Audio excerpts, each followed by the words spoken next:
Boa tarde a todos. Estamos aqui em mais uma atividade da Apex. Todos os sábados acontecem. São as palestras públicas gratuitas. Hoje temos o Max aqui para falar um pouco sobre o livro dele, A Síndrome do Ostracismo. Uma atividade, como todos sabem, ela divide entre apresentações, palestras sobre o tema da proexologia, e em uma semana do mês nós discutimos sobre um tema de livro de um autor da Conscienciologia, e abordamos a temática, enfocamos a proexologia também, mas tem uma abrangência maior. Hoje, como disse, estou aqui com o Maximiliano Reimann. Ele é autor do livro Síndrome do Ostracismo, Mecanismos e Autossuperação. Depois o pessoal pode dar um zoom aqui no livro. É um livro que pode ser encontrado na Saraiva, né, por online, ou também na editora, na Livraria da Travessa, no Rio de Janeiro, ou no Shopcons também. Temos também, ou se tiver já esgotado, porque pelo que eu fiquei sabendo aqui está até esgotado já o livro. Max, quero desejar uma boa tarde. Gostaria que você desse aí as boas-vindas para essa oportunidade que nós temos aí. Boa tarde, eu gostaria de agradecer a Apex por essa oportunidade de a gente estar falando sobre esse tema, que é um tema que eu considero bastante importante para todos, né? Intermissivistas e não intermissivistas. Ótimo, muito bom. Bom, estaremos aqui, temos um roteiro, farei algumas perguntas. Quem estiver nos escutando aí, temos mais de 15 pessoas já na sala assistindo aqui a nossa interação. Nós temos este roteiro, mas perguntas podem ser feitas por quem nos ouve. Ótimo. É importantíssimo que vocês aí que estão em casa nos ouvindo, tendo qualquer necessidade de explorar um tema que foi tratado ou mesmo que não foi tratado, é importante que aprofunde, traga aí que o professor está disposto, pronto para responder todas as questões. Qualquer pergunta aí, vamos nessa. Vamos lá. Bom, Max, eu gostaria de, antes da gente entrar no tema especificamente, que você contextualizasse a sua chegada na Conscienciologia, quanto tempo e o porquê do tema específico. A Conscienciologia eu conheci em 98. E na verdade eu conheci por causa de projeção, que eu tinha projeções conscientes espontâneas. E eu tinha desde mais jovem, né? Eu tinha 23 anos, mais ou menos, 24 anos, 25. E desde jovem eu tinha algumas projeções espontâneas, mas eu nunca tinha ido pesquisar isso aí, não corri atrás para ver. Não tinha interesse para essas condições mais assim, religiosas e tudo, que a fonte que a gente tinha era essa. Até que a coisa começou a se intensificar e eu resolvi ir atrás das informações, e acabou que em pouco tempo, em um período de alguns meses que eu resolvi pesquisar, eu acabei conhecendo o Instituto em Vitória. Na época eu morava em Vitória. Morava em Vitória, Espírito Santo. Inclusive da Aracê lá, eu conheci, eu fui quando eu estava lá, quando eu comecei a correr atrás das informações, um dos lugares que eu ia bastante é lá onde é a Pedra do Lagarto. Pedra Azul. Né? Muito bom, uma região muito bonita. Uma região muito bonita, com uma energia muito boa também. Bonito. E de lá, já comecei a voluntariar direto, né? E uma das coisas que eu sempre tive vontade, sempre gostei dentro da Conscienciologia, é a questão da pesquisa, no sentido não apenas teórico, né? Pesquisa experimental, vivencial. Eu sempre me interessei muito por isso, e isso me chamou a atenção na Conscienciologia. Poder pesquisar, poder ser um pesquisador, não apenas uma pessoa que estivesse ouvindo as coisas. Certo. Escrever um livro, ou mais de um livro, sempre foi algo que estava nas minhas metas, né? Legal. Há muito tempo. Aí eu resolvi escolher esse tema, assim, do ostracismo, porque eu considero que era um tema, assim, no meu caso, que iria me ajudar e que também iria ajudar muitas pessoas. Aí tem uma história longa aí por trás disso aí. Tá certo. Nós vamos explorar um pouco dessa história aqui hoje. Explica então para quem está nos ouvindo o que é a síndrome do ostracismo. Uma definição? Uma definição é a seguinte, é uma condição que a pessoa passa, que ela pode ser considerada uma condição patológica. Ela vai apresentar determinados, às vezes, sinais e sintomas que são ruins para ela, e que ocorre especificamente depois que ela perde algum tipo de poder humano. Poder humano, quando a gente fala, a gente está dizendo uma série de poderes. Poder político, uma posição social que ela tinha, o status que ela tinha em determinado grupo, ou, por exemplo, a fama, e por aí vai. Existem vários tipos de poder. E quando ela perde essa condição anterior dela, ela entra numa condição, para ela, é de isolamento social, de ostracismo. O ostracismo significa né, o afastamento social, ou a pessoa não ser mais vista como ela era vista anteriormente, né, perante um público maior. Então ela fica no ostracismo, fica isolada até certo ponto. Fica à margem do contexto. À margem de um contexto para ela que era interessante. Entendi. Então essa é a síndrome. E ela pode acontecer ao longo da série X. Esse é o ponto. A série existencial, então, ela pode... a gente vai explorar um pouco mais à frente esse contexto plurexistencial e os impactos. Ficando um pouco no contexto da existência dela, você deu um exemplo aí de a pessoa que pode perder uma posição social, que pode perder a fama. Dentro ainda do poder, nós podemos falar em características dessa síndrome do ostracismo, algo específico assim? Você está querendo dizer, por exemplo, sintomas, por exemplo? Exato. Olha, a primeira coisa que a pessoa deve avaliar é se ela teve algum tipo de poder. Tá. Porque, assim, para você diagnosticar uma síndrome em qualquer caso, até uma síndrome psiquiátrica, dentro da psicologia, você vai ter que ter lá os critérios para você fazer o diagnóstico. Certo. Né? O critério básico da síndrome do ostracismo é a pessoa tem que ter tido alguma espécie de poder humano maior. Maior não, poder humano, vai. Ela teve porque o maior para ela pode ser subjetivo, porque ela pode entender aquilo como algo importante. E esse poder, fazendo um parênteses, ele pode ser uma pessoa que chefiou um departamento? Pode ser. Tá. E né? Um poder, Sim. Muitas vezes. E por uma série de condições que podem ser sadias ou não, ela pode perder esse poder. Quando eu digo sadias ou não, é assim, um político que foi deposto do cargo por causa de corrupção. Negativo. Tá. Agora, um político que saiu, por exemplo, da política porque ele achou que a idade dele já era avançada ou ele achou que ele já tinha feito o papel dele. Também saiu. Os dois podem passar pela síndrome do ostracismo. Sendo positivo ou não. Sendo positivo ou não. O que eu vejo, que as pesquisas mostram, é que quanto mais patológico, quanto mais negativa é essa saída, essa perda, maior a tendência da pessoa desenvolver os quadros de síndrome, que tem também alguns sintomas, que era o que você perguntou. Isso. Por exemplo, a pessoa, ela fica... É aquela pessoa que ela tem muita necessidade de aprovação pública, aprovação social. Uma das outras características que tem a ver até com a personalidade narcisista é a pessoa que se acha superior às demais. Superioridade. Vezes, superioridade pessoal. Muitas vezes a pessoa, ela até não demonstra isso explicitamente, abertamente, mas ela intimamente se considera melhor que os outros. Entendi.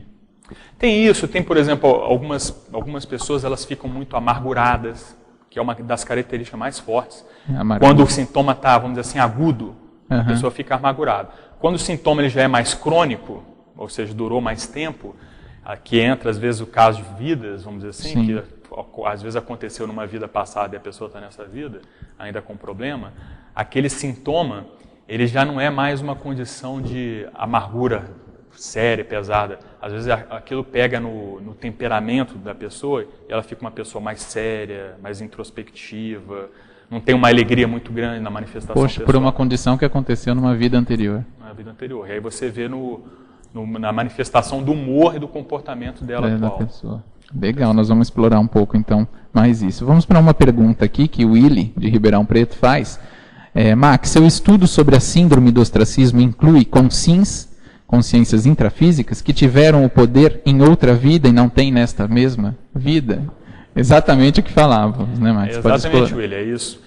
Acontece que na verdade, o meu foco de interesse de escrever o livro é esse. Só que o que eu fiz?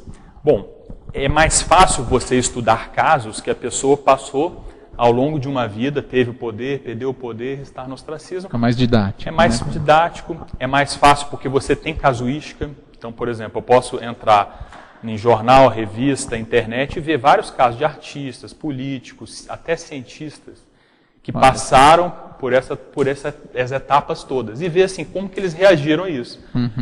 Mas assim, a hipótese que eu tenho, que eu vejo que é muito assim, racional até, é que o fato de ter passado uma vida ou não ter passado uma vida não influencia muito nas manifestações. É uma questão de tempo. Entendi. A consciência é aquela história, ela não muda porque ela morreu, porque ela deixou o soma, descartou o soma. Então, você pegar esses casos, foi o que eu comecei a fazer, vamos dizer assim, eu comecei o livro a partir do estudo desses casos, para você fazer um corpo, procurar entender como funciona a síndrome a partir desses casos, e aí fazer uma extrapolação ou uma complementação de como funcionaria no caso do intermissivista, por exemplo, que, por exemplo, numa vida passada teve poder, ou foi, por exemplo, um nobre, ou foi da monarquia, ou foi do clero, e agora não é mais, é uma pessoa da classe média do Brasil, por exemplo. O impacto que isso pode dar. Qual o impacto que isso causa nessa Poxa personalidade? Vida. É muita coisa. Tem mais uma pergunta do Willy mesmo. Quando a pessoa começa a estudar a conscienciologia, às vezes pode ocorrer que ela se sinta superior aos outros. Como fazer para evitar tal tendência? Será que tem algum contexto da vida anterior, desconhecimento? Você está pegando um ponto interessante. Essa condição da pessoa se sentir superior é porque elas olham para ela assim, poxa, eu tenho acesso a esse conhecimento que poucas pessoas têm, então, poxa, por isso eu me considero superior.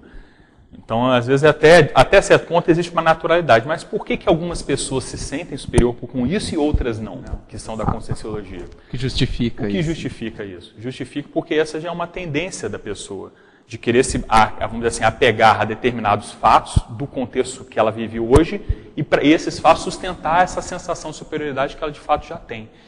Entende a lógica? Entendo. Faz sentido. Não faz sentido? Vai. Então, mas assim, obviamente é uma hipótese que a gente está colocando que é importante a pessoa estudar e ver no caso dela o que funciona.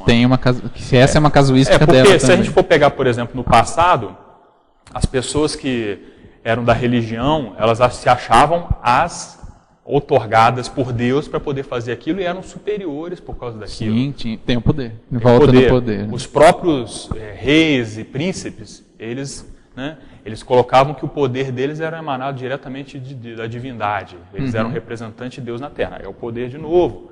E por isso eles eram superiores.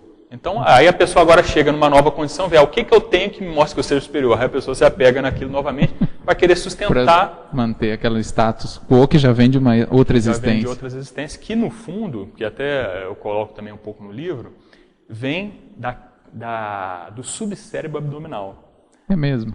Isso é uma condição subhumana, da manifestação subhumana nossa. Fala um pouco mais disso. Como que você pegou isso, que vem do subcérebro? Veja bem, o animal, ele se acha o centro do universo. Ele não tem, o egoísmo dele, ele só se move a partir de atender às necessidades dele, de alimentação, de sexo. Umbilicochakra puro. Umbilicochakra. E o mundo gira em torno dele. Então ele é a coisa mais importante. Tanto é que o pessoal que tem gato, essas coisas, alguns até brincam, falam, poxa, o gato acha que ele que é o meu dono. O dono da casa é ele. O dono da casa é ele, tudo. Porque é natural dessa condição egoística, egocêntrica, centrada no ego ainda do animal. E o animal, por exemplo, ele faz qualquer coisa, mata, para poder satisfazer essas necessidades dela. E isso vai continuando. Por exemplo, quando chega na condição dos nossos colegas lá, por exemplo, chimpanzés, que nós temos a mesma raiz uma proximidade lá, uma grande. proximidade muito grande, mais de 96% da nossa genética igual ao chimpanzé. Você olha, por exemplo, o comportamento deles, eles se comportam onde você tem lá o líder, que é o macho alfa, e o macho alfa, ele se coloca naquela condição por causa da força física, e ele quer aquela posição, por quê? Porque ali ele define o comportamento sexual, o comportamento alimentar, e a própria movimentação de todo o grupo, de todos os outros elementos do grupo. E todos os outros machos querem a posição daquele macho alfa. Essa disputa vai correr. E essa superioridade, ela traz os benefícios, os ganhos secundários para quem está naquela posição. Sim, interessante. Não tinha pensado sobre esse aspecto. É um prisma curioso. Temos mais uma pergunta aqui. A Rogiana, de Santa Catarina, quais os aspectos que determinam uma pessoa a desenvolver tal síndrome? Das que tiveram o poder e não desenvolveram tal patologia. De novo, quais os aspectos que se determinam uma pessoa a desenvolver a síndrome das pessoas que tiveram o poder e não desenvolveram a patologia? Ela colocou uma palavra interessante que é o poder. O poder, na verdade, a síndrome do ostracismo gira em torno da relação da pessoa com o poder. Tá. Porque o que a gente vê é que o poder humano ele é algo inerente à vida. Então, por exemplo, eu pegar a própria Rogiane, eu tenho certeza que ela tem alguns contextos que ela tem poder sobre outras pessoas. Mesmo que seja, às vezes, o poder da mãe sobre o filho. É um tipo de poder. E existem os poderes que maiores, né, até chegar a um grande poder, que nem, por exemplo, um presidente dos Estados Unidos tem, que é um poder político enorme. Então, sendo o poder ele é inerente a essa condição humana, a pergunta é como eu me relaciono nas minhas posições de poder, tanto no momento que eu tenho o poder, que eu exerço o poder, quanto no momento em que eu também sou liderado ou estou sob o poder de outra personalidade.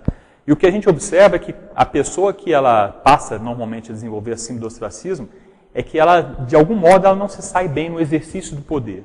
Ou ela é muito apegada e ela tem muita ambição pelo poder, não para objetivos mais altruístas, mas sim para objetivos pessoais egoístas. E aí, quando ela perde aquilo, ela desenvolveu um apego por aquela condição, e aí aquilo ela sofre, porque ela desenvolveu um apego, é como se fosse uma perda até de um ente querido, porque ela teve a perda do poder, a perda de algo que era parte dela. Muito forte, é muito importante aquilo. Muito importante para ela, onde ela calça às vezes até o próprio ego, a própria autoestima em toda aquela posição de poder. E você acha que essa condição também acontece naquela pessoa que entra na síndrome por algo que não foi negativo? Pode acontecer, porque o poder ele é inebriante, ele é viciante. Às vezes a pessoa entra bem positivamente, e aí todo aquele processo de pessoas te adulando, de privilégios que às vezes a posição dá, às vezes a pessoa entra bem, mas ela não consegue superar o holopensene que envolve aquele contexto. Ela é engolida. Se ela é engolida, ela passa a desenvolver o apego, ela passa a querer aquele poder, ela passa a se projetar a própria estima dela no poder, e quando ela perde, aquilo tudo se desfaz. Então todo mundo que estava em volta dela, batendo nas costas, sempre pesquisando, procurando por ela para dar uma opinião, some. Aí ela se sente inferior por causa daquilo, se sente pior.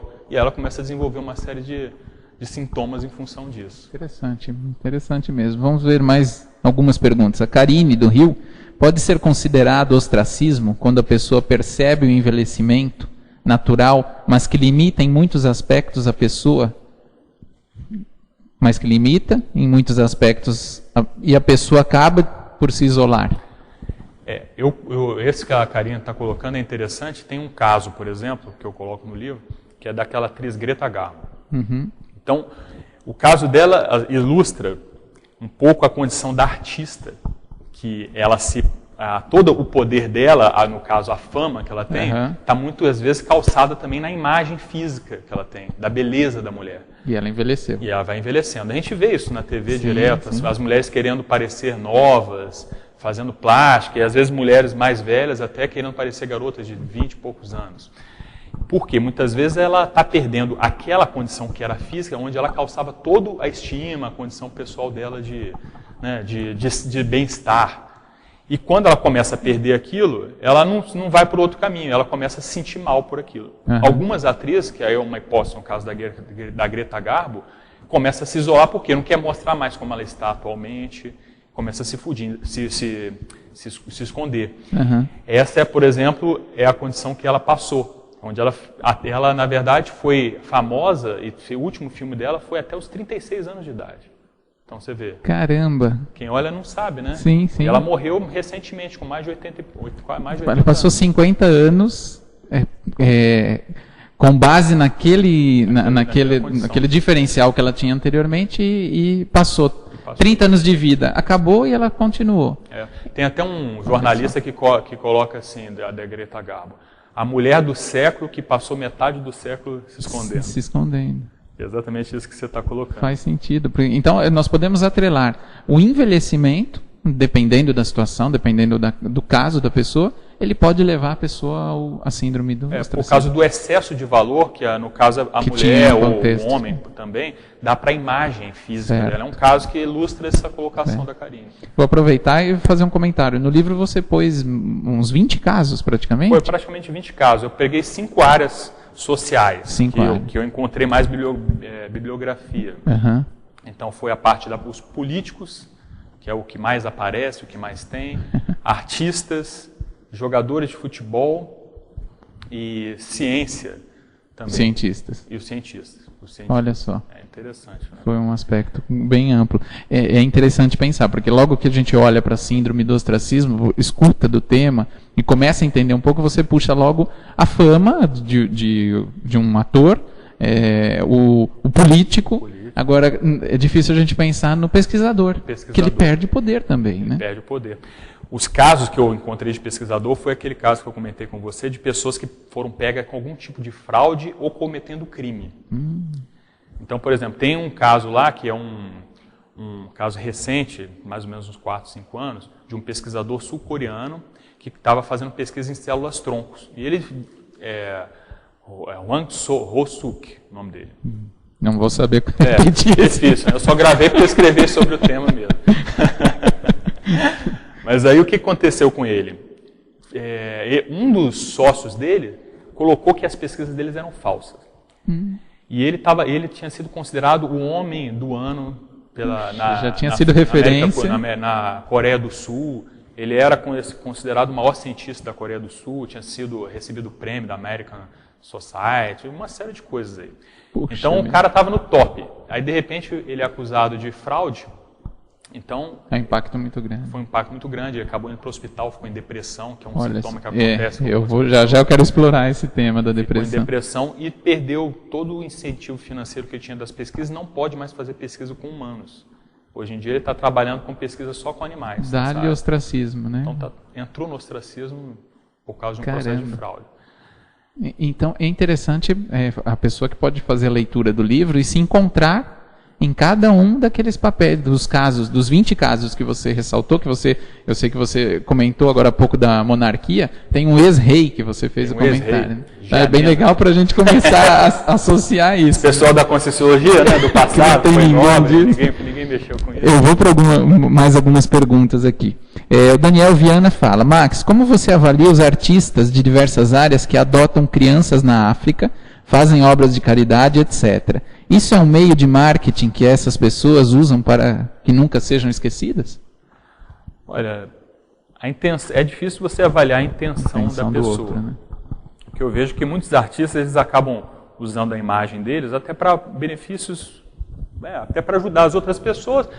Mas o que eu vejo é que normalmente é uma coisa meio ambígua, né? Ao mesmo tempo que a pessoa usa aquilo, ajuda, mas ela também está se promovendo com aquilo. Então tem uma certa tendência aí a pessoa está querendo puxar a sardinha para o lado dela. É o que normalmente aparece, mas é difícil de você entrar na realidade intraconsciencial e fazer um... Porque, por pior que seja o contexto, ou melhor que seja esse contexto, e se ela tiver mesmo no ego, às vezes ela está ajudando mais do que outras que só fazem para o ego. Só fazem para o ego e que são mau exemplo, né? Tem muitos artistas aí que são mau exemplo para os outros. Exato. Esses aí pelo menos estão fazendo alguma coisa. Estão fazendo alguma referência assistencial. Agora é o processo da TACOM. Sim. Bem claro. Ainda é TACOM. Ainda né? é TACOM. Ótimo, vamos lá. Daniel Viana, assim não entrando nas... ele é só uma contribuição, né? Confirmando a síndrome. A síndrome do conscienciólogo, o vaidosismo. Vaidosismo não deve ser de vaidade que ele tentou falar ali, né? Comum dentro das ICs, também pode desbancar a síndrome do ostracismo? Eu não conhecia essa síndrome do conscienciólogo, é a primeira vez que eu estou vendo. E a questão da vaidade, ela está relacionada com a síndrome do ostracismo. Obviamente, se a pessoa é vaidosa, de algum modo ela quer se mostrar, ela quer aparecer. E a melhor forma da pessoa aparecer, ela está em alguma posição de destaque. Aí o destaque social, a fama, o prestígio, o poder, tudo isso está relacionado. Então, se a pessoa é muito vaidosa, a tendência é que, a hora que essas condições que, vamos dizer assim, a colocam em evidência, aquilo some, ela vai entrar em algum problema, alguma situação mais difícil. E o que eu vejo é que isso é um erro para as pessoas buscar isso dentro da conscienciologia, principalmente, porque o nosso objetivo é se tornar amparadores. É ficar cada vez mais lúcido, melhorar a nossa condição de assistência. E a gente fala lá, ser uma mini peça dentro do Max Mecanismo.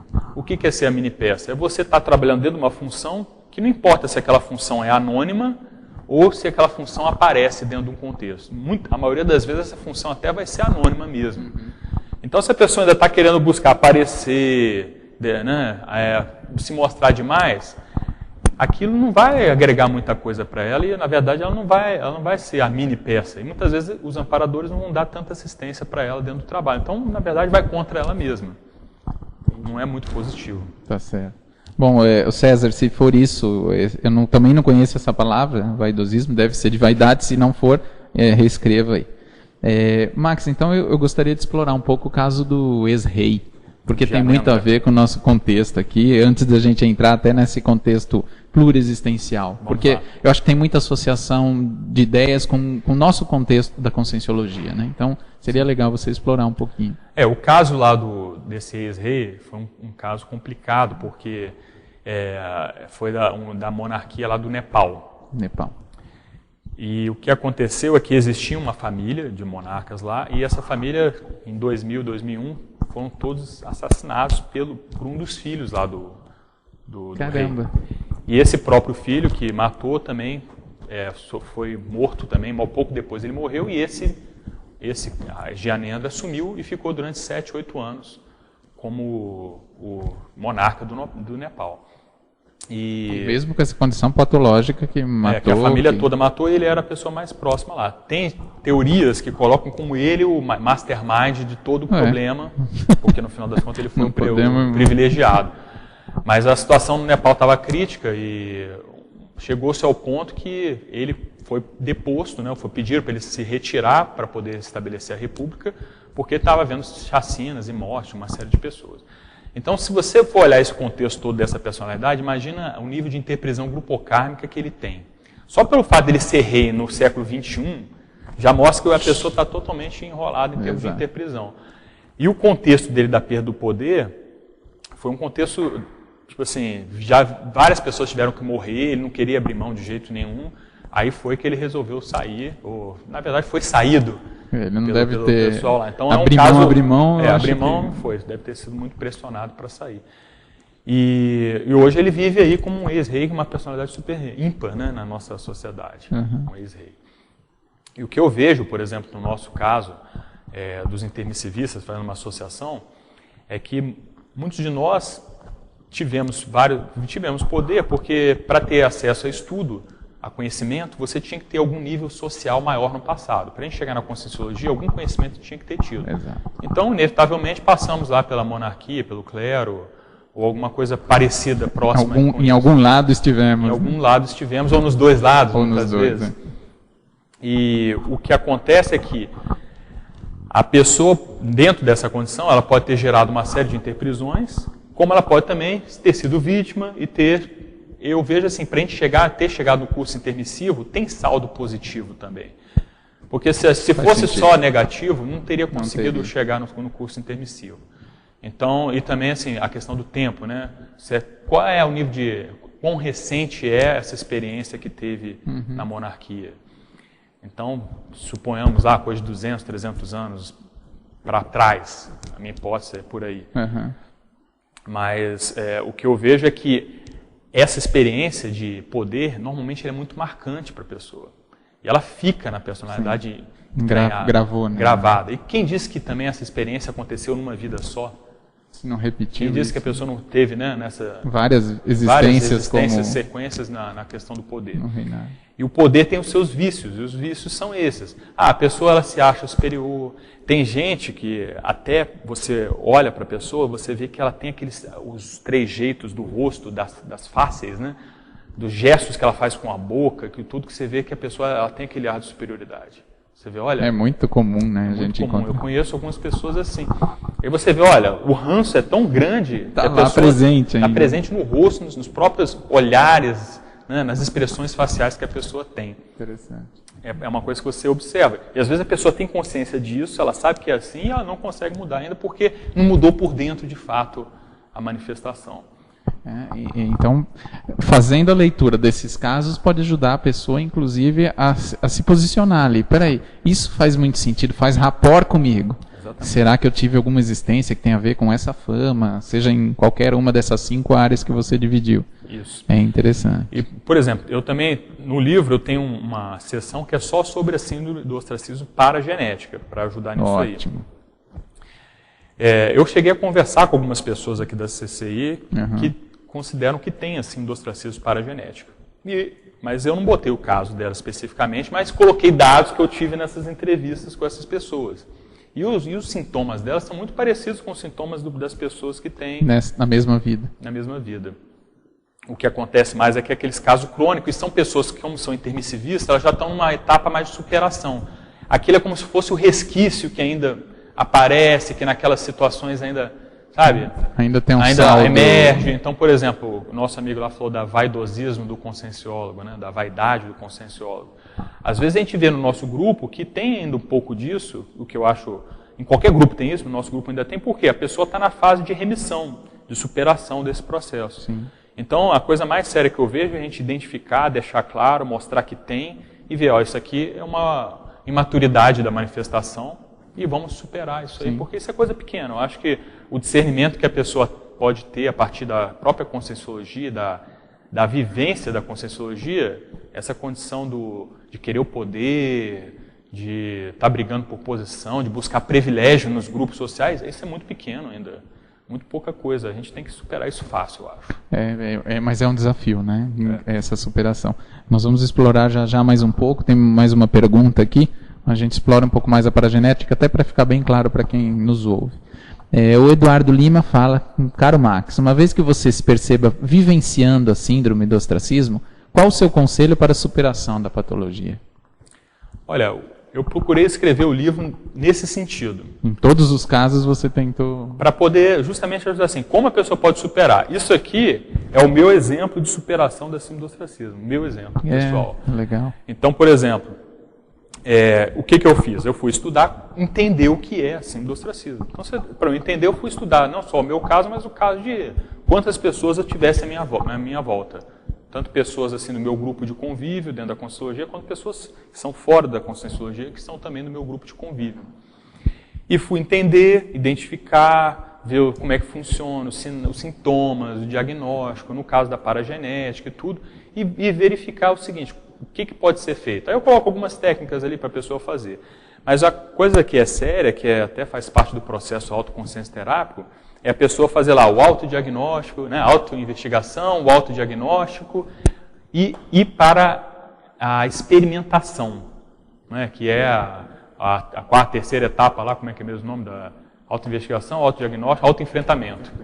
Então a pessoa... fundo mesmo. E fundo. Então, autoenfrentar é o quê? Vou vivenciar, vou me interagir agora com as outras pessoas, só que agora eu não vou mais pensar como nem eu pensava antes. Que eu era superior, que eu era isso, que eu era aquilo, que eu tinha direitos que os outros não têm, e por aí vai, os sintomas da síndrome.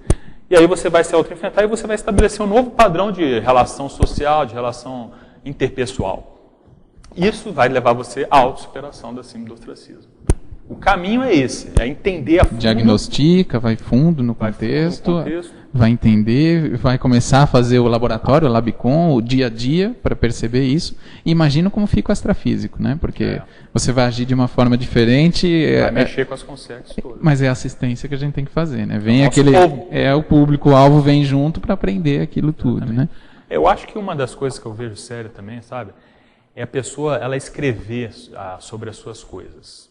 Então, a gente tem muita chance aqui na Conscienciologia para isso. Tem artigos, você tem o Journal, tem a Revista Consciência, tem a Conscienciologia Oportunidade aplicada. não falta, né? A gente tem vários seminários de pesquisa, eventos de pesquisa de várias ICs, tem palestras para falar sobre os temas, tem verbete agora, né, tertúlia, e tem livro que a pessoa pode escrever.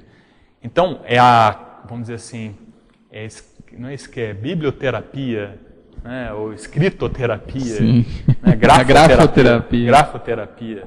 Então, isso ajuda muito porque no momento que você tem algum assunto que você quer entender, quando você tem que botar ele por escrito, de uma forma que outra pessoa entenda, você vai ser obrigado a entender muito bem aquilo e tratar as ideias na sua cabeça. Você elabora mais, né? Você elabora mais. Sim. Aí aquela elaboração te traz novas ideias sobre o tema, faz você fazer associações que você não tinha antes. Sim. Aí evoca as consciex na hora que você está escrevendo. Amplia, né? Amplia tudo. Muito. Então, eu acho que a questão de escrita, ela é fundamental. Eu não vejo uma forma da pessoa assim, se fazer reciclagens sérias assim, no nosso nível hoje, sem ela escrever. Eu acho difícil. Agora você falou que foi estudar, foi entender a fundo. No seu contexto, você acha que teve uma síndrome, você passou por uma síndrome do ostracismo, é de paragenética ou é dessa vida? Como que funcionou no seu caso? Eu não tive poder nenhum nessa vida, fui uma pessoa de classe média desde a minha adolescência, desde que eu nasci.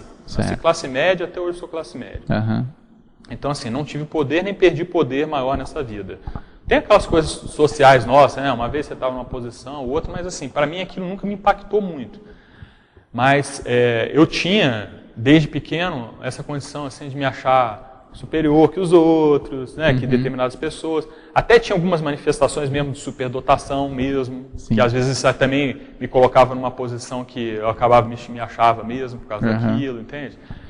Mas o que mais me incomodava mesmo era a condição assim, de não me relacionar bem nas questões de poder. Então, por exemplo, quando uma outra pessoa vinha dentro do grupo que eu convivia, aí tinha aquela condição de a pessoa queria mandar em você, aquilo mexia demais comigo, entende?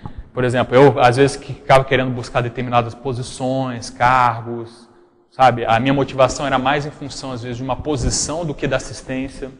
Era ambíguo o negócio, não era negativo, era ambíguo. Sim. Sabe? Então eu via que, poxa, tinha alguma coisa errada. E eu tive algumas, assim, fragmentos de retrocognições. Mas o que eu coloco no livro também, que ajuda, que no meu caso ajudou, por exemplo, além do processo de você descobrir isso a partir do seu parapsiquismo, que é o ideal, a retrocognição. Sim. O que é o ideal? A retrocognição. Uhum. Existem outros meios que também são retrocognições e outros meios paralelos. Você tem a retrocognição de sentimento, o Felipe estava até falando disso na tertúlia essa semana. Você tem retrocognição de imagens e uma série de outros modelos de retrocognição. Mas tem algumas coisas que você pode ver que a sua vida, você hoje, a sua vida hoje, os contextos e as pessoas com as quais você se relaciona hoje, elas são o resultado do seu passado. Com certeza. Quer ver um exemplo no meu caso? A minha bisavó, recentemente, ela era baronesa lá na Alemanha. Entendeu? A minha avó herdou o título de baronesa, olha só. O que será que teve ali para trás? Eu, com relação com o título de baronesa. Tem gente na minha família que eu considero que tem, assim, do ostracismo, assim, violenta. Que eu vejo claramente todos os sintomas lá, graves ainda. Apesar da pessoa não ter tido poder nessa vida. Mas está lá, é evidente. Mas está lá, evidente, e caso muito mais grave que o meu. Pessoas próximas. Alguns contextos de situações que eu experienciei nessa vida, por exemplo, locais que eu fui trabalhar, pessoas com as quais eu estava me relacionando. Quando você começa a ver, a pegar coisas da sua vida e a montar um quebra-cabeça, né? Não só nas suas manifestações intraconscienciais, mas no extraconsciencial, as pessoas com quais você se relaciona, o grupo familiar que você nasceu, algumas projeções que você tem consciência, você junta aquilo tudo e você começa a montar um quebra-cabeça que o caminho seu, que você trilhou para chegar onde você está, ele começa a ficar mais transparente. E aquilo, existe uma condição de convicção de você em relação a essa posição. No meu caso, tem uma situação curiosa, por exemplo, no meu próprio nome que eu coloco no livro. Você vê Maximiliano. Maximus Emilianus, né? O Grande. No próprio nome, o negócio está explícito ali. Escancarado. Então, assim, vai estudar, né? No mínimo tinha alguma coisa interessante para descobrir aí. Legal. Vamos a algumas perguntas ali que até passou. A Rosi Claire, professor Max, como diferenciar a síndrome do ostracismo de outros trafares como a vaidade, orgulho, dentre outros que acometem pessoas sem acesso ao poder? Quais características marcantes? Olha só, o problema maior da síndrome do ostracismo é o orgulho. Ela até colocou bem lá. É o orgulho, a vaidade, no caso, que deriva do orgulho, que leva a pessoa a sentir-se mal com tudo aquilo. Então, a diferença básica da síndrome é o seguinte, toda síndrome ela é um conjunto de sinais e sintomas, é um conjunto de manifestação. E a síndrome do ostracismo ela surge devido à perda do poder. Então, a pessoa pode ser orgulhosa, pode ter um monte de processos pessoais, mas não perdeu o poder, mas esse é um problema que ela já tinha, que às vezes tem outras origens ou tem outras condições. O problema da síndrome do ostracismo acontece assim, a pessoa em geral já era orgulhosa, só que além do orgulho, ela tem o problema da ambição pelo poder, do apego ao poder, que ela já teve. E aí ela perde aquilo e começa a gerar esse problema todo. Então, na verdade, eu encaro a síndrome do ostracismo não de modo negativo. Eu encaro assim, olha, a pessoa passou pela síndrome, então, olha, ela mostra o problema que a pessoa tem de orgulho, e ela agora tem a oportunidade, olha, vai enxergar esse orgulho, vamos mexer com isso? Então eu vejo como uma chance da pessoa mudar suas coisas. O ostracismo, não considero ele como sendo patológico. O ostracismo, na sociedade, ele é considerado totalmente patológico. Eu vejo que uma das grandes vantagens de tudo isso é o ostracismo. Porque o ostracismo é o momento que a pessoa ela vai voltar para ela mesma e vai rever, poxa, como está a minha condição? O que eu fiz de errado para chegar até aqui? Como eu estou me sentindo nesse momento do ostracismo. Exatamente. Porque ela entrou num anonimato. No anonimato. Aí a tendência é a pessoa ela errar e querer voltar para aquela condição aí anterior. Que gera síndrome do ostracismo. Se ela muda o contexto e vê, bom, vamos fazer um balanço existencial, avaliar a minha programação existencial, avaliar a minha vida e ver o que eu posso fazer de bom dentro do atual contexto. Será que essa mudança toda não foi positiva? Pensa bem, a pessoa ela estava enredada na interprisão grupocármica sendo o rei de um país, por exemplo, há 3, 4 séculos. Aí hoje ela não é mais rei, não tem, a interprisão diminuiu muito, só que ela está no ostracismo. Piorou a situação ou melhorou? Com certeza melhorou. Ela deu um upgrade. Então larga a mão, sai, deixa de ser antepassado de si mesmo, abre mão daquele contexto, daquele personagem e vamos vivenciar um novo personagem mais avançado, mais evoluído. Ela está nos estágios grupocármicos ali, ela já caminhou, está recompondo, está em todo um contexto. Então, o ostracismo por si só, ele não é negativo. A síndrome, entrar na síndrome do ostracismo é que entra negativo. Vamos mais algumas perguntas aqui. Até agora, em seus estudos, a Rogiana, quantos e quais os sintomas identificados em quem apresenta a síndrome? Você mapeou a quantidade? Eu mapeei alguns sintomas, mas a conclusão que eu cheguei, depois de mapear os sintomas, foi a seguinte. Eu vejo que a coisa mais séria é orgulho, perda e ostracismo. São os 3 pontos sérios. Os sintomas que se tem, em geral, é amargura, estado de depressão ou distimia, baixa do humor. Se você detalha aí, tem no livro. Detalhe, a condição da pessoa se achar superior, a condição da pessoa ficar muito ressentida facilmente, a busca excessiva, né, pelo reconhecimento social. Mas o que acontece é que as pessoas são muito ímpares. Então a manifestação de um, muitas vezes, é diferente da de outro. Então, por exemplo, tem gente que quando perde o poder, corre atrás como um louco para recuperar aquele poder. Tem gente que fica igual o gato escaldado, nunca mais quer o poder. Mas os dois podem estar na síndrome do ostracismo. Entende? Não é porque o cara está evitando que ele pode não estar. Né? Então tem pessoas que eu até entrevistei da comunidade conscienciológica que estavam nessa condição, na esquiva do poder, porque estavam na síndrome do ostracismo. E provavelmente porque não conseguiu, que você já até falou, não se deu bem com aquele poder, naquela posição. Aquilo deu na cabeça dela de algum modo. Entendi. É isso aí. Mais uma pergunta aqui. A Karine, do Rio, mas olhando pelo outro lado, você já saberia me dizer como lidar com pessoas que tenham essa síndrome? O que fazer para ajudar? Karine, eu acho que o que fazer para ajudar como todo, vamos dizer assim, terapeuta, é importante a gente conhecer as patologias. Quanto mais o terapeuta conhece a patologia, mais ele pode ajudar. Eu, por exemplo, vou estar me tornando um especialista em ajudar quem tem a síndrome do ostracismo, porque eu conheço essa síndrome, né, na teoria e na prática. Vai virar especialidade então, mesmo. Vai virar especialidade e ajudar as pessoas que têm problema com poder, inevitavelmente. Então, primeira coisa, quer ajudar os outros? Vamos entender bem. Tanto é que o livro, eu falo o seguinte, ele é não só para as pessoas que têm a síndrome e querem identificar a síndrome, ele é sobretudo para quem quer ajudar os outros com a síndrome. É justamente assim, se você conhecer bem as patologias, você vai ver assim, você vai conseguir ajudar a diagnosticar, você vai ver onde é que estão os erros dos pensamentos, dos sentimentos, das abordagens daquilo, você vai ver o tipo de assédio que a pessoa tem, ao momento que ela acopla com aquele assédio. Tudo isso vai ser instrumento para você poder ajudar a pessoa. E essa ajuda muitas vezes vai ser para você clarear para a pessoa, mostrar às vezes dentro do limite dela alguma coisinha para ela poder aos poucos ir aprendendo, porque nem sempre a pessoa está aberta para você abrir o jogo. Sim. Então você vai ter que ir na dosificação. Saber como vai fazer.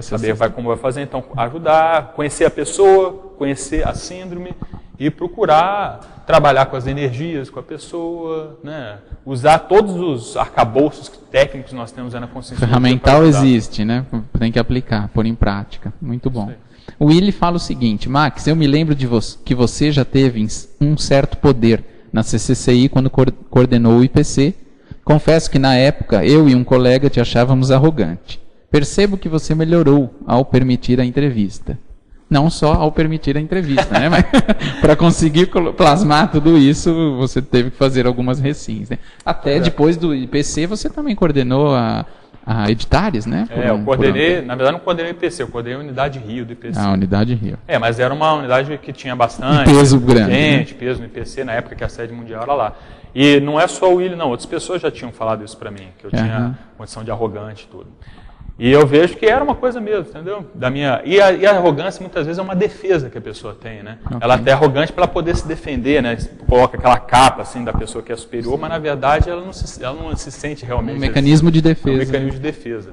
E uma das características que a gente tem da síndrome do ostracismo é a condição da autocracia. Aí uma das manifestações da personalidade autocrática é a arrogância.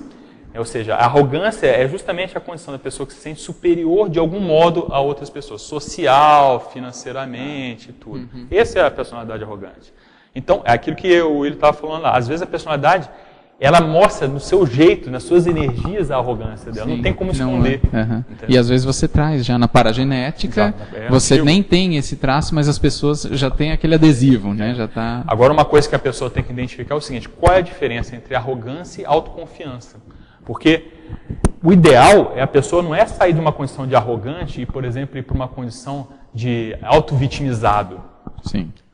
Parar no meio ali. Ela tem que parar no meio e falar assim, não, ela tem que chegar numa condição pessoal onde as pessoas se sintam à vontade de chegar próximo a ela, se sintam bem com ela, mas ao mesmo tempo ela tem que ter confiança no taco dela, tem que ter confiança nas coisas que ela faz, sim, nas coisas que ela defende, nas ideias que ela defende, e sem se deixar vitimizar pelos outros. Isso é uma coisa muito importante também. Né? É o fio da meada que a pessoa tem que trabalhar. Então você percebe, vamos pegar puxando pelo traço, o Willy trouxe um traço. Você percebe, enquanto você escrevia o livro, você já publicou também artigos sobre o tema, né? Enquanto escrevia o livro, você percebia esse contexto extrafísico também, forte, e foi um traço que você foi trabalhando, dentre outros, que provavelmente você trabalhou. Como que foi isso? Olha, o período da escrita desse livro, ele repercutiu muito na minha vida pessoal. Quanto tempo, desculpa, você ficou escrevendo ali? Esse livro foram 3 anos e pouquinho. Tá. Apesar de que eu já vinha escrevendo outro livro e resolvi mudar para esse tema no meio do caminho, quando eu tomei conhecimento do tema pela uma tertúlia do professor Valdo. Mas durante a escrita desse livro, hoje eu enxergo mais claramente isso do que durante o processo. No decorrer, né? Aconteceram uma série de fatos, principalmente no meu processo profissional, que me botaram à prova o tempo todo com relação à questão da autossuperioridade, da arrogância, né, da visão deturpada de mim mesmo. E eu tive que rever tudo isso. Então, ao mesmo tempo que aconteceram baques realmente, né, que tenderiam a me levar para uma condição de baixa autoestima, de me vitimizar, que era justamente o que eu estava colocando para o Willy. E eu até cheguei a entrar um pouco nisso mesmo. Mas aí eu comecei a ver, não é o caminho, não é esse. Aí isso começou a fazer eu reciclar as coisas. Não, então eu comecei também, foi um período que eu trabalhei muito com energia, para superar as coisas que eu estava... Isso ajudou? Ajudou demais. Eu acho que se eu não tivesse mexido com energia assim, durante aquele período, eu não teria dado conta. Tinha descido ladeira abaixo. O livro não teria saído, entende? O livro estava agarrado, eu ainda estava no processo, sabe, do assédio. Porque o que eu vejo que ocorreu, para o livro sair, teve que haver um desassédio meu. Sim. Porque senão o livro não tinha saído. Você tinha que chafurdar na lama, como dizem, né? Então, para sentir eu vejo claramente que no momento que eu mexi, eu evoquei um monte de consciências no meu passado, e que vieram e interferiram na minha vida pessoal, no meu trabalho, vinham comigo mesmo, sabe? E, inevitavelmente, esse povo todo foi esclarecido, ou foram encaminhados, ou se afastaram. Sim. Alguma coisa aconteceu das 3 opções, alguma existiu. Né? Tanto é que depois que eu publiquei o livro, e na verdade, no finalzinho, já que o livro já estava para publicar, houve uma mudança na minha manifestação, sabe? De estabilidade pessoal, de autossegurança, tudo isso. E aí tem a ver com as consciências que provavelmente foram assistidas e começou a mudar o seu... Pensênio, as companhias, tudo. Foi uma coisa muito interessante. Tem um caso emblemático, tem mais 2 perguntas antes desse caso emblemático.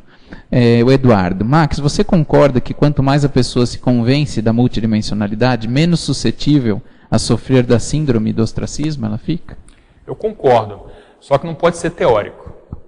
Na teoria faz sentido. Veja bem, gente, existem pessoas, às vezes, que estão na síndrome do ostracismo, estão dentro da conscienciologia há mais de 10 anos, estão na síndrome do ostracismo. Sabe tudo de multidimensionalidade. Sabe tudo, sabe, né, teoricamente. Como é que é isso? Então, na verdade, o que eu vejo assim, a vivência da multidimensionalidade, a autoexperimentação energética, parapsíquica, projetiva, essas coisas todas que a gente conhece na teoria, sim, quando a pessoa começa a viver a assistência de fato, sabe, aquela assistência desinteressada, quando a pessoa começa a vivenciar isso, aí sim ela começa a superar. Agora não adianta só a teoria. A teoria é importante, é 1% importante, mas é 1%. É 1% do 100, né?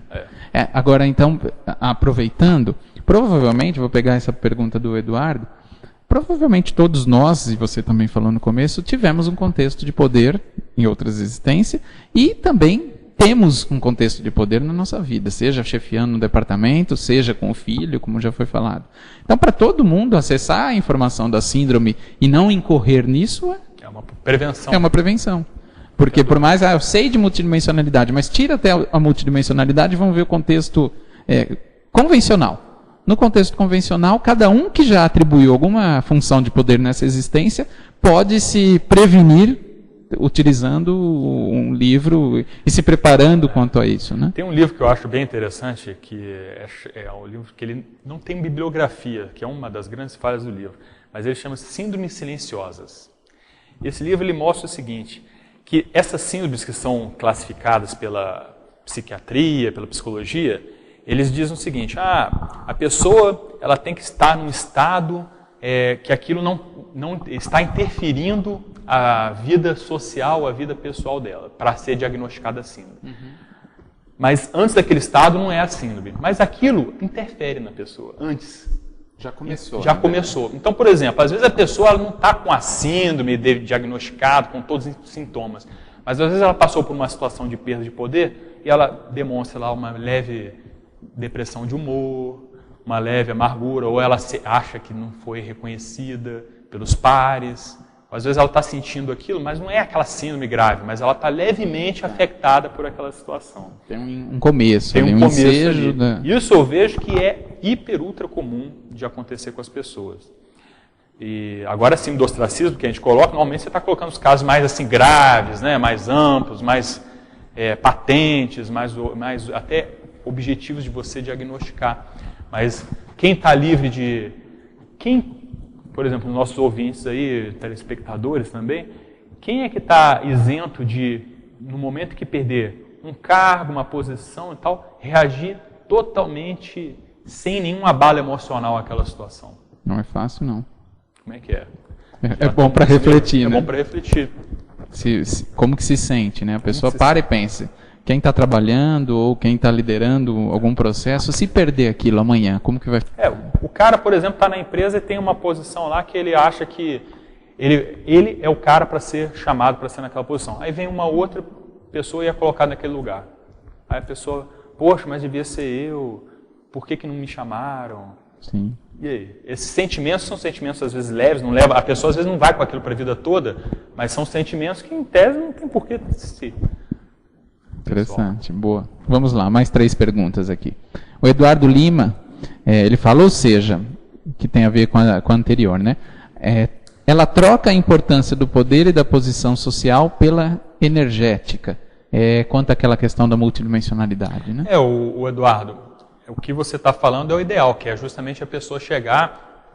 A gente tem uma posição de poder, sabe qual que é? É a posição da mini peça dentro do maximecanismo. Você vai ter um poder. Sim. E é o poder com a partir das energias conscienciais, da assistência que você tem. Depende do uso que se faz. Depende do uso que se faz. Outra coisa, você também vai ter reconhecimento, só que não é o reconhecimento público, é o reconhecimento dos amparadores. Sim, sim. Agora, a pessoa já está, você, por exemplo, já está numa situação hoje de que você vai fazer um monte de assistência e ninguém vai falar nada para você, parabéns pela sua assistência. Ninguém. Nunca vai falar nada. E tudo bem. E tudo bem. Você vai se sentir super bem, super motivado e vai estar num crescendo sem ninguém falar nada e dar um ok para você, para sua assistência.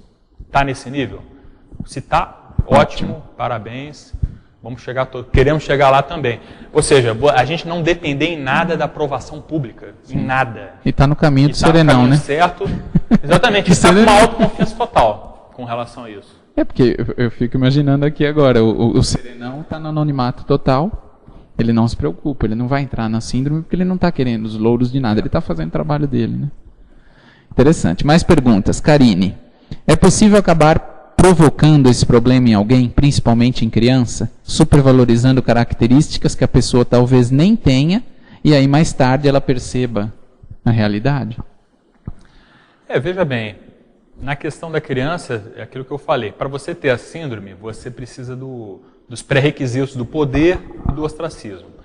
O que acontece, nisso que a Karine está colocando, de criança, é que se você mexe com a psicologia humana, de qualquer modo, você pode, um processo educativo ou deseducativo e pode influenciar depois, futuramente, na manifestação, né, gerando uma série de emoções ruins, está trabalhando com a educação mesmo, né? Ou deseducação. Ou deseducação. Nunca se sabe. O César fala, o ostracismo dentro da conscienciologia, trancando o trânsito, já reflete a baixa energética e a baixa autoestima, e que por isso mesmo não abrem mão da vitrine, foco das atenções? Deu para entender? Daí o que é que eu repito? Não, eu acho o seguinte, o César talvez esteja colocando o seguinte, se a pessoa tem acima do ostracismo e está na conscienciologia, de algum modo, aquilo ela pode atrapalhar a relação social dela, que tem a ver com a questão da parapoliticologia, da democracia direta. Uhum. Se a pessoa está numa posição de poder à frente que existe, né, dentro da conscienciologia, que é natural, precisamos de coordenadores de ser, precisamos de EPICOM, precisamos de uma série de posições. Tem gente que tem que estar no poder. Tem gente que tem que estar no poder. Se a pessoa está nessa posição e ela, de algum modo, ela tem a síndrome, ela tem esse apego pelo poder, ela, de algum modo, vai estar prejudicando o grupo. Por quê? Porque, às vezes, ela não vai estar dando oportunidade para outras pessoas assumirem o poder, ou, às vezes, ela vai estar dando privilégio, puxando privilégio para ela, ou dando privilégio para aquelas que são os pares. Uhum. Então, na verdade, está sendo antidemocrático. A falta de democracia prejudica o grupo como um todo. Sim. Então, eu vejo que um dos maiores problemas da síndrome do ostracismo das pessoas que têm um problema com o poder, né, que na verdade não chegaram na síndrome porque não perderam ainda, mas as pessoas que estão, vamos dizer assim, com essa condição da patologia do poder e propensas a uma futura síndrome do ostracismo, estão trabalhando aqui conosco, elas podem e estão prejudicando o grupo como um todo. Sim. Né? Ou seja, talvez não é que só estejam prejudicando, mas esse traço delas está prejudicando. Influenciando seria um fator que negativamente. Está influenciando negativamente o grupo. E aí isso gera, às vezes, competições, competitividade, porque uma ação gera uma reação. Sim. E gera um ambiente, às vezes, de falta de confiança, intergrupal, e tudo por aí vai as coisas. Esse eu vejo que é o maior problema dentro do nosso grupo. Ficou claro. Rosicler fala, professor, pode ocorrer também o exílio da consciência na próxima série X, no sentido de escondê-la, priorizando sua evolução? Poderia ter também a síndrome do exílio? É interessante, Rosicler, você falar disso. Eu penso que os amparadores procuram ajudar-nos de várias maneiras. Então, por exemplo, até que ponto alguns de nós aí, depois de uma vida de poder, não fomos colocados numa posição mais afastada da sociedade justamente para isso. Para a pessoa ser exilada, né? Como você colocou, para ela poder, de algum modo, parar, refletir, ter uma vida mais assim, longe, né, do ciclo do poder, daquelas condições todas de poder, sem ter muito acesso a essas, vamos dizer assim, posições de destaque. Eu vejo como uma hipótese muito clara, apesar de eu não ter nenhuma rememoração sobre isso, mas para mim parece uma condição lógica. Faz todo sentido, né? Faz sentido. Vamos lá, a última pergunta aqui. Willy, o que significa na gíria trancar o trânsito? Eu acho que você também esclareceu no contexto de atravancar, né? Impedir o caminhar, né?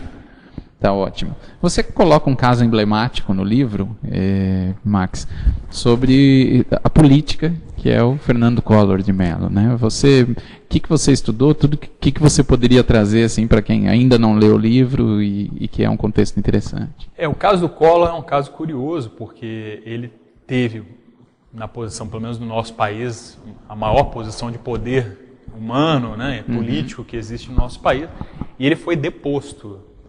Foi a condição extrema, né? Perdeu o poder e por acusação de corrupção. E ele, na verdade, se você estudando o que aconteceu com ele, ele entrou em depressão, perdeu vários quilos, mais de 10 quilos. Ele entrou no que a gente considera lá um caso típico da síndrome do ostracismo mesmo, depois que ele perdeu aquela posição dele. E aí a pessoa pode perguntar, bom, mas ele agora é senador, está com poder enorme, retomou o poder.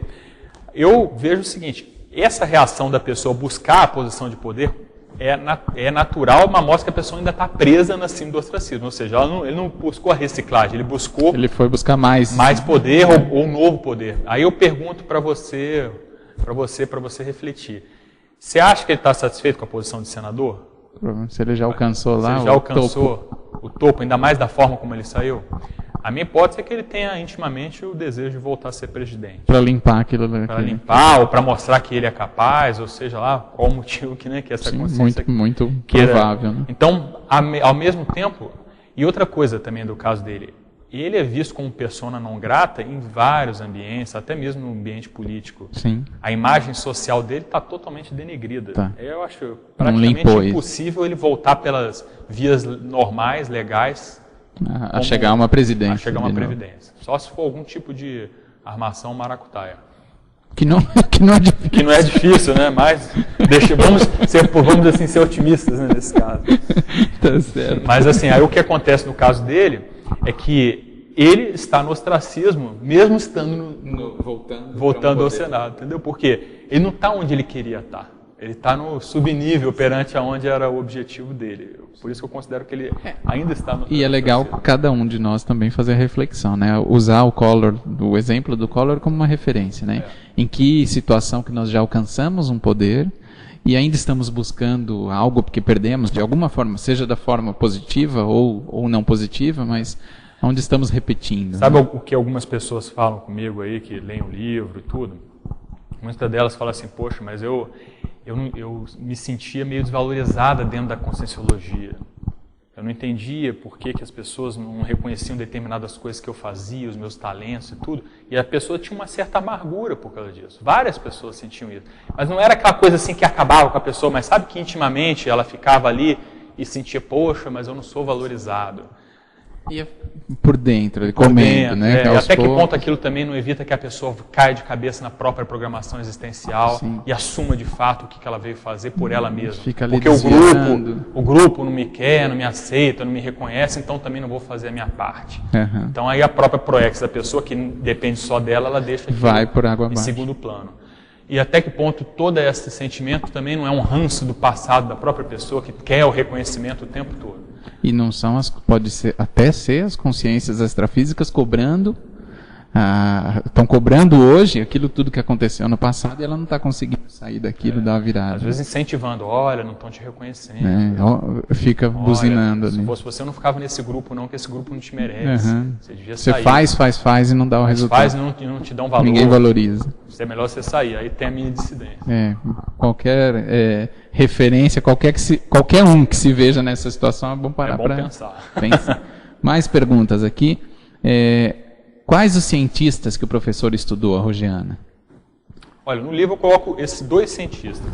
Esse cientista sul-coreano e um outro que também passou pela síndrome que o professor Valdo colocou na síndrome da ectopia afetiva. Ectopia. Que foi um pesquisador que foi até prêmio Nobel, né, na área da medicina, e ele foi identificado como pedófilo.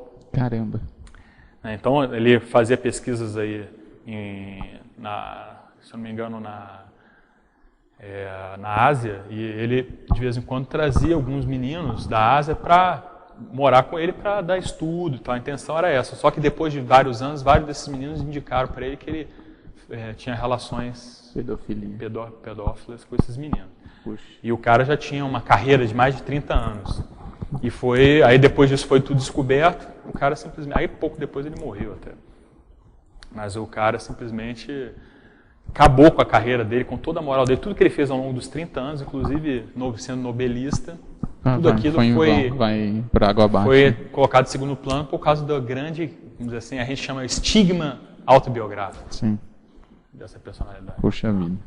Bom, o Eduardo Lima faz a pergunta. Faz parte da superação da síndrome do ostracismo se evitar sentimentos de rancor e se eliminar desejos de vingança?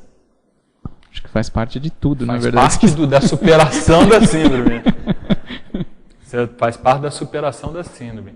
O problema desses sentimentos de rancor é o seguinte: não adianta a pessoa, que nem a gente fala, né, reprimir. Tem que ver assim, se sentiu por quê? Por que pegou aquilo? Mexeu, pegou? Né? Vamos ver lá. O que você está sentindo? Quais são os pensamentos que você está tendo por causa daquilo? Tem consciência na história, na jogada? Não tem? Tem até no final do livro, lá na última sessão, eu coloco lá uma sessão sobre autodomínio emocional que tem a ver com isso que ele está colocando. Ou seja, vamos identificar as emoções. Essa emoção é uma emoção só que você tem ou tem mais emoções associadas? Uhum. Por exemplo, essa emoção, ela vem com consciência ou não vem? Tem parapsiquismo? Você já sabe dominar essa emoção? Você sabe cortar na hora? Por exemplo, se vem um pensamento daquilo, você fala, não, isso aqui não tem fundamento, não vou entrar nessa onda não, o meu pensamento corta. É outro. É aí que eu entro dispersidade, a hora que o cara já identifica, cortou, isso aqui eu não deixo isso a coisa caminhar. Não é que o desperto não venha, o próprio professor Valdo já colocou isso várias vezes, a diferença do desperto é que ele não deixa nada de patológico crescer dentro da intraconsciencialidade dele. Não que não venha, né, coisas de tudo quanto é lado, até de fora. Mas ele sabe cortar e sabe não valorizar determinados tipos de pensamentos e sentimentos negativos. Muito bom. O Willi pergunta se você elaborou algumas técnicas para a superação da síndrome do ostracismo. Escreveu um verbete antes de publicar o livro? Eu publiquei 2 artigos sobre o tema, um na Consciência, um outro no Journal, que na verdade me ajudaram a escrever o livro. Porque o artigo é muito bom porque você pega uma ideia e você tenta tornar aquela ideia com início, meio e fim, e aquilo muitas vezes clareia para você sobre o tema. Então, uma técnica super positiva que eu acho que ajuda qualquer pessoa. Além de você esclarecer o outro, te facilita, porque você elabora mais, você coloca... Exatamente. Aí você, às vezes, até ajuda a direcionar a sua pesquisa para um tema, por causa das repercussões que aqueles artigos têm, tudo. Uhum. Mas, com relação a técnicas, eu vejo que tem várias coisas que eu coloco ali. Uma delas, por exemplo, é a que a gente estava discutindo aqui, que eu coloco lá. Ostracismo oportuno. É você começar a ver, no ostracismo, você pode considerar aquilo como uma oportunidade, não como um problema negativo, agora eu estou no ostracismo, como eu faço para sair desse ostracismo? Na verdade, ela tem que sair do ostracismo evolutivo. Uhum. Ou seja, se não tem amparador que está trabalhando com ela, está no ostracismo, o que ela vai fazer para passar a ter um amparador? Sim, não na massa mesmo. A querer trabalhar com ela. O que a gente pode fazer para o amparador se interessar por nós e querer estar trabalhando com a gente? Legal. Ele perguntou se você escreveu um verbete sobre o tema. Não, sobre esse tema não. Na verdade, por quê? Porque o professor Valdo escreveu um verbete sobre o tema e eu fiz o livro a partir do verbete que o professor Valdo escreveu. Então, eu não achei necessário escrever um verbete, porque o livro surgiu a partir de um verbete. E você escreveu um verbete, né? Escrevi um verbete também que foi de problema de energia, que foi durante o período que eu escrevi o livro, que eu desenvolvi. Então é uma coisa que também foi derivada do livro. Faltou, você teve que trabalhar mais e você escreveu um verbete sobre aquilo. Muito bom. O Renato pergunta se pode causar síndrome do ostracismo a falta de reconhecimento das suas ideias na SOCIM, por exemplo, o fracasso em vendas na publicação de um livro? Pode, é a questão da expectativa, né? Por exemplo, o reconhecimento. A pessoa, ela pode ter, eu diria assim, ela pode ter sinais e sintomas que são da síndrome do ostracismo. Que nem assim, de não ter reconhecimento, tudo isso, gente, acontece em uma série de contextos que não são necessariamente os contextos da síndrome do ostracismo especificamente. Porque assim, você querer reconhecimento público, a pessoa se sentir superior, ser orgulhosa, isso não é restrito à síndrome do ostracismo. Isso vamos dizer assim, totalmente, né, em vários contextos que ocorrem. Então, é sempre bom quando a gente pensa, quando eu falo de síndrome do ostracismo, eu estou sempre relacionando a uma posição de poder perdida. Aí você vê assim, perdeu o poder e começou a sentir assim, então, aí você relacionou com a síndrome do ostracismo. Mas o que pode ajudar é que vários contextos sociais a pessoa vai manifestar esses problemas. A psicologia estuda essa condição da rejeição, do sentimento de rejeição, a psicologia estuda o ostracismo também, só que ela não estuda a síndrome, ela estuda o ostracismo e os próprios processos patológicos do ostracismo. No livro eu coloco sobre esses temas, né? Sim. Mas é bom sempre a pessoa procurar diferenciar lá o que é a síndrome em si e o que são os sintomas que podem aparecer, às vezes, em outros contextos que não são a síndrome. Ok, tem lá, o Willy fala de como fazer a autoconscientização emocional, que é um dos tópicos do livro. Ele viu agora no Google livros, o índice do seu livro. Você fala um pouco da autoconscientização emocional, né? Ele até colocou, esse livro, ele está com praticamente 50% dele aberto, free no Google Books. A pessoa pode já chegar lá, ver como é que é, se tiver interesse. Futuramente a gente vai abrir até 100%, mas os editores aí mandou segurar um pouco, né? Mas futuramente a gente vai abrir 100% no Google lá. Tá certo. Mas o que ele estava falando é o seguinte, essa questão da autoconscientização emocional, eu vejo que é uma coisa super importante. O que acontece é que muitas pessoas, elas não têm noção das próprias emoções. Então, para você poder fazer qualquer problema de autopesquisa, um dos caminhos principais é a pessoa identificar as próprias emoções. Então, para identificar as próprias emoções, ela tem que fazer sempre uma monitorização do que ela está sentindo. Então, a gente tem até um verbete chamado automonitorização ininterrupta. Então, é importante que o tempo todo, o autopesquisador, o conscienciólogo, de fato, ele está o tempo todo pensando assim, o que eu estou pensando, o que eu estou sentindo e as energias. E o que eu posso fazer com isso? O que significa isso? O tempo todo. Monitoramento contínuo. Monitoramento contínuo. É você, o tempo todo está vendo em você. Por exemplo, a gente está aqui na entrevista. Aí a pessoa faz uma pergunta. Aquilo me gerou alguma emoção no momento que a pessoa fez uma pergunta? Deu algum impacto? Ou eu falei alguma coisa para o ouvinte, né? Para o telespectador lá.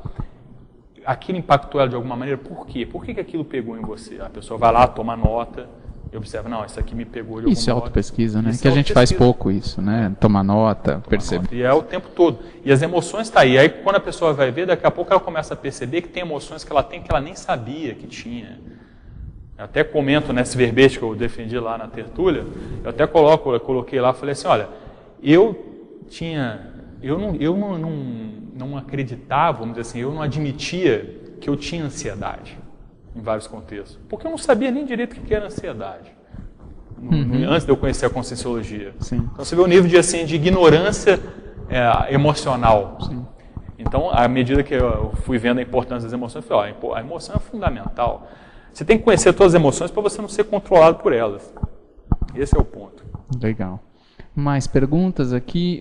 A Mary. É notório sua estada na monarquia anterior. Collor. Acho que na sua introspecção ele conseguiu até fazer algo grave, como todos esperavam.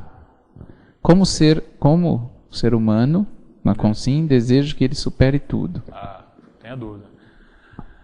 Agora, depois você me fala por que você acha que é notória a minha estada na monarquia.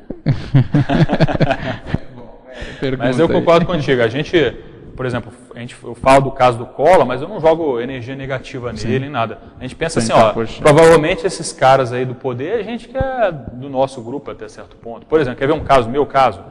O meu pai foi advogado dos sindicatos metalúrgico na época em que o Lula era o presidente dos sindicatos. O meu tio, que não tem nada a ver com meu pai, os dois são casados com as duas irmãs, que são minha mãe e minha tia, ele foi interventor do sindicato dos metalúrgicos. Então, é tudo grupo. Eu morei em São Bernardo do Campo na época que o Lula estava lá. Agora me chamaram lá em São Paulo, eu vou dar o meu curso lá em São Bernardo. Nunca fui em São Bernardo, não é nada com Conscienciologia. Pela primeira vez me chamaram, eu vou lá em São Bernardo no final do mês agora, em maio. Foi limpar rastros. Não é umas coincidências interessantes na história? No mínimo tem um tanto de sincronicidade. No mínimo tem um tanto de sincronicidade, tem. Então você vê, olha a relação que às vezes a gente tem com esse povo. Interessante mesmo. A Rosiana pergunta qual a sua profissão. Engenheiro biomédico. Engenheiro biomédico, tá certo. Eu tenho uma pergunta aqui quanto à síndrome do ostracismo, que você comentou há pouco sobre a depressão. Podemos falar que a síndrome do ostracismo provavelmente leva a pessoa para a depressão ou é muito direto isso? Eu vejo que os casos graves levam a pessoa para a depressão e tem vários casos aí que a pessoa ficou depressiva. Que nem eu coloquei o próprio Collor, o Wilson Simonal, que foi um cantor super famoso na década de 70, entrou em depressão. Um outro que entrou em depressão foi aquele goleiro da década de 50, o Barbosa. Ouvi falar, não era da minha época, mas eu ouvi falar. Eu também não era da minha época. Mas assim... Mas o que aconteceu? Ele tomou um gol na década de 50, na final, cara, olha só, o cara ficou o resto da vida marcado como um goleiro que tomou o gol na Copa. Imagina. E ele era estigmatizado lá, no final da vida dele, falava, não, é azarado. Então ele tinha um nível de depressão muito grande por causa de tudo aquilo. É muito sério isso. Mas tenho certeza que agora ele já está melhor, né? Tomara. Jogar melhores energias para o nosso amigo Barbosa. Vamos aqui uma correlação aqui. Vou falar 3 palavras correlacionando com intermissivista. Intermissivista e ostracismo. O que dá para a gente agrupar daí? Então, o intermissivista ele pode ter a síndrome do ostracismo paragenética. Esse é o ponto. Se ele teve, ele estudou isso no curso intermissivo. E ele estudou para quê? Para ele superar aqui. Então, ele tem informação, né? Tem informação. Então tem que resgatar a informação e superar e partir para a programação existencial, que é a coisa mais séria. A cura da síndrome do ostracismo, a superação da síndrome do ostracismo, coloca a pessoa no eixo da ProEx. Opa, a gente vai explorar isso daí. Então vamos já explorar isso. Por que você acha que essa superação coloca a pessoa na síndrome? Porque ela vai mexer justamente com aqueles trafares que estava segurando ela, que nem o nosso amigo colocou lá, né? Que estava travancando. A hora que ela mexe com aqueles trafares, e libera aqueles trafares, ele mexe com as consciências todas associadas, o seu povo do passado, e aí ela tem mais força, mais energia para entrar firme nos trabalhos. Às vezes entendeu? Tá sendo pilada ali para aquele padrão. Aquele grupo está ligado, aqueles trafares liga ela nas consciências. Sim. A hora que ela limpa aquilo, ela encaminha o pessoal, faz assistência, e aí ela fica liberada para ela assumir de fato o que ela veio fazer aqui. Enquanto isso, ela ainda vai estar com o freio de mão puxado. Vou até fazer a propaganda, aproveitar aqui que nós teremos o Congresso dos Intermissivistas, né, nos dias 22 a 24 de julho. Então é interessante até as pessoas explorarem, porque no Congresso a gente vai trazer algumas das palestras que teremos aqui, são de pessoas que desviaram do contexto, saíram, ficaram à margem um tempo da Conscienciologia e voltaram. É até uma pergunta para fazer para elas, né? Será que em algum momento, algum contexto, eles entraram nessa síndrome do ostracismo, né? É algo para ser discutido. Uma segunda palavra que tem a ver com outro evento, que eu vou aproveitar aqui e fazer uma propaganda, do qual você estará também presente, fazendo uma abordagem, é o primeiro Simpósio Internacional de Democracia Direta. Eu gostaria, Max, que você explorasse aqui, que você vai ter um tema neste evento, que vai falar da distribuição do poder, síndrome do ostracismo e democracia direta. Relaciona para a gente a síndrome do ostracismo e a democracia pura, democracia direta. O primeiro ponto é no âmbito macro, se a gente for considerar. Por que essas pessoas que estão no poder, elas não abrem mão do poder? Por que elas cada vez mais centralizam as decisões nelas e nos seus pares, vamos dizer assim, nas pessoas que estão próximas? Uhum. Isso aí tem a ver com o apego ao poder que desencadeia assim do ostracismo. Então a democracia ela é prejudicada por causa dessas personalidades que ainda têm esse apego enorme ao poder. Estão segurando. São os Rottweiler, né? Os cães de guarda do poder. E esse no aspecto macro. E também eu vou fazer essa abordagem macro e a abordagem do nosso microcosmos da Conscienciologia. Então, dentro daquele tema que nós estávamos conversando.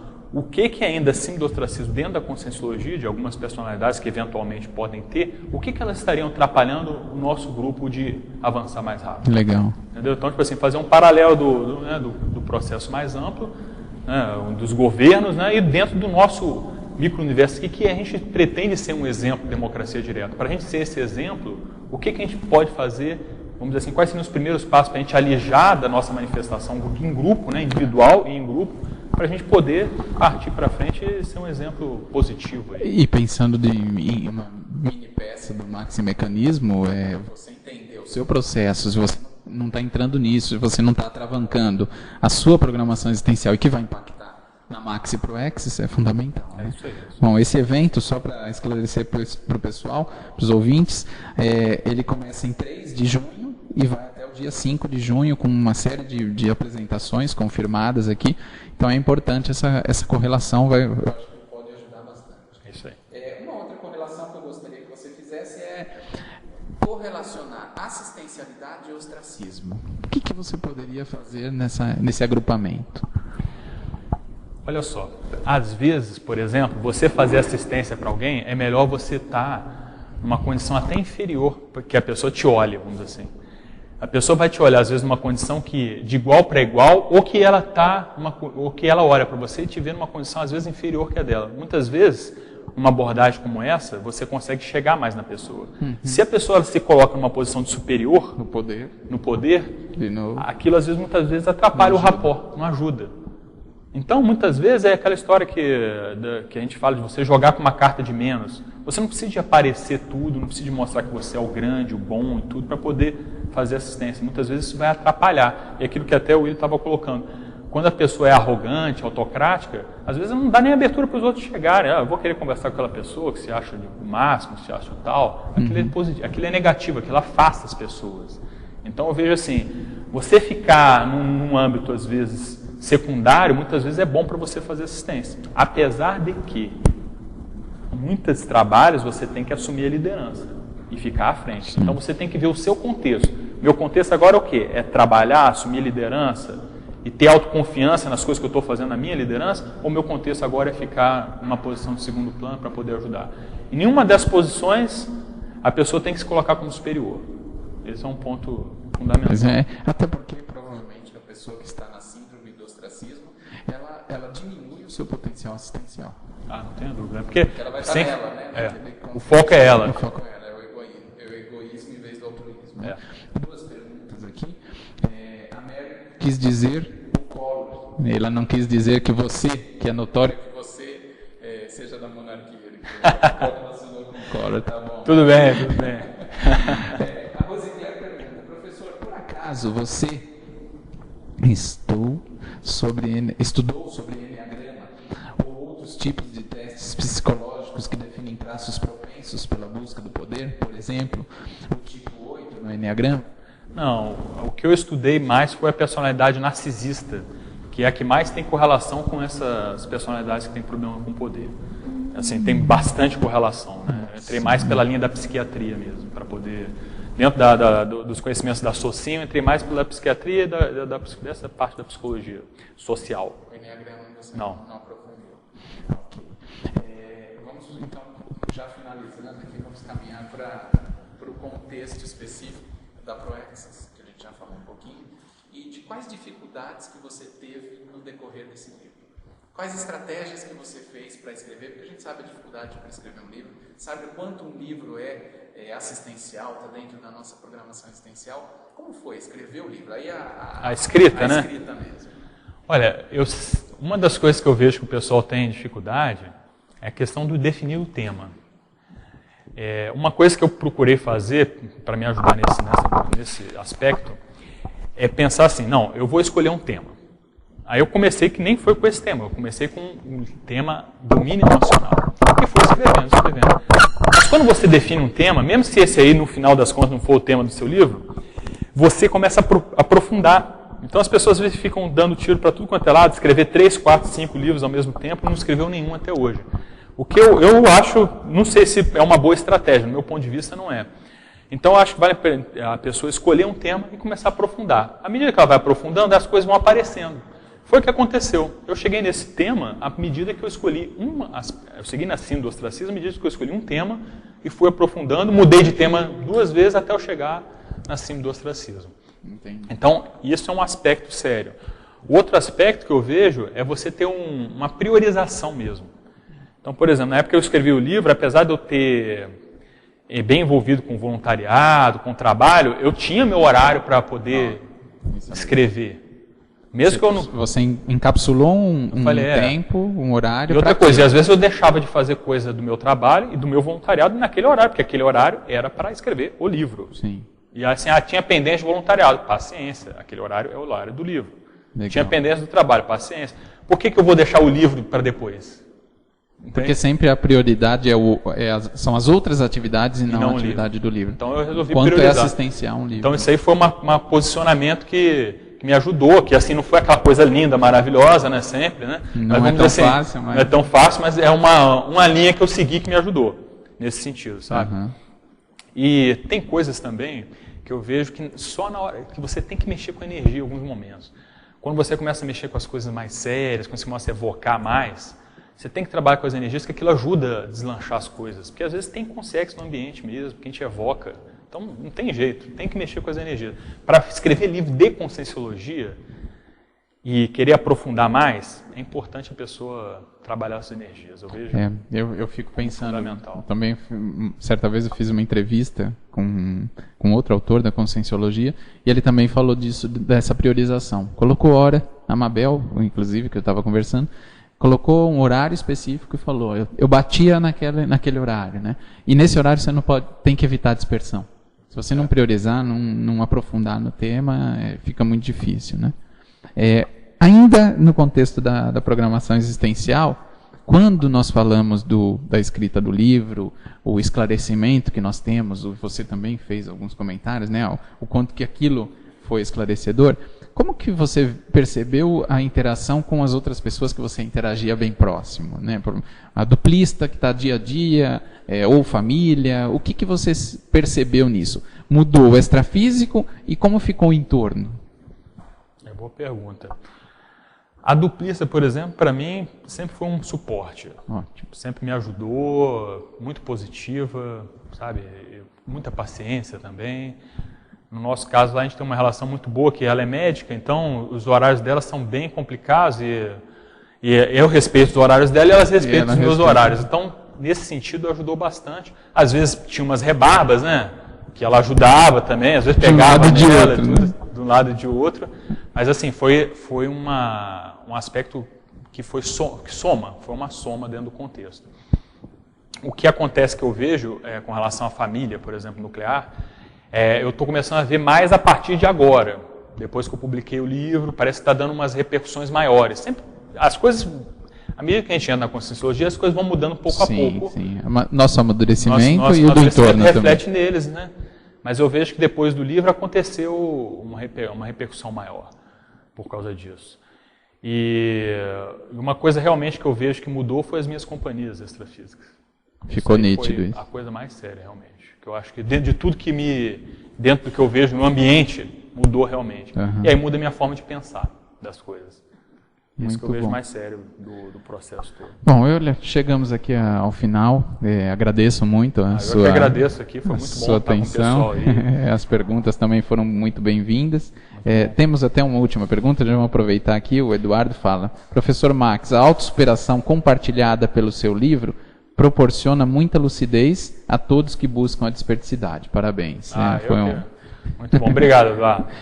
Então, quem quiser saber mais informações, aí, identificar as emoções relacionadas a isso, provavelmente todos nós que estamos no contexto da Conscienciologia tivemos uma relação de poder, se não temos ainda, é interessante pegar e ver o que eu tenho de emoção, o que cada um desses casos tem a ver comigo, porque às vezes a gente olha no outro e começa a fazer uma relação. Então, quem quiser mais dados, tem o Google mesmo, tem algumas informações do livro, consegue... Google Books tem o conteúdo, uma parte do livro. Pode acessar via Saraiva, editora Saraiva. Pode acessar na Livraria da Travessa, no Rio de Janeiro, também, que tem. A Livraria da Travessa acho que está com desconto de 20%. 20%, então tá ótimo. É uma oportunidade ímpar para quem quiser acessar mais informações. Agradeço novamente. Amanhã nós teremos uma web conference dessa também, ela será desenvolvida no idioma espanhol, então é uma profundidade da temática que nós discutimos aqui da Conscienciologia o tempo inteiro, então tem uma abordagem em espanhol sobre ProExis, quem tiver interessado, se você tiver interessado é só acessar o nosso site, e agradeço a todos que estiveram conosco, obrigado também a todos que deram aí o excelente, o obrigado. Próxima semana, além de amanhã, próximo sábado, como sempre, estaremos aí. Muito obrigado, Max. Até a próxima. Pessoal, a equipe aí, muito obrigado e até mais.